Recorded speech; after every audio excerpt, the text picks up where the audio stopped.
Daar is hierdie een stuk in Johannes 1 vers 29 wat ek met julle wil sê.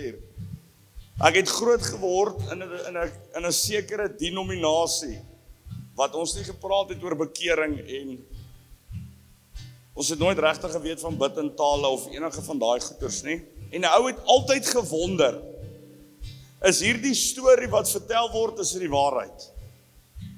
En in Johannes 1 vers 29 is daar 'n stuk waar Johannes die doper besig is om mense te doop. En op 'n oomblik kom hy agter dat sy neefie eintlik die Messias is en hy sê, kyk, daar kom die lam van God. En daardie oomblik toe die wonder weg is, toe besef hy, dis die waarheid. Hier is die een wat kom om te sterf vir die hele volk, ons almal se sonde. En iewers in my lewe het ek gesnap dat dit is die waarheid. Dit het gebeur in my lewe, dit het plaasgevind by my. Dit moes. Jy moet dit so soek, dat daardie wonder gaan jy besef word dan die waarheid. Hy is die lam van God.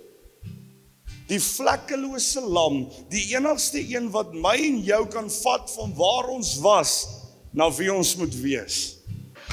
Kom ons bid, Here, dankie vir almal wat hierdie woord ontvang. Ons sê, Here, dat dit sal uitgaan en dat mense sal aangeraak word daardeur in Jesus naam. Amen.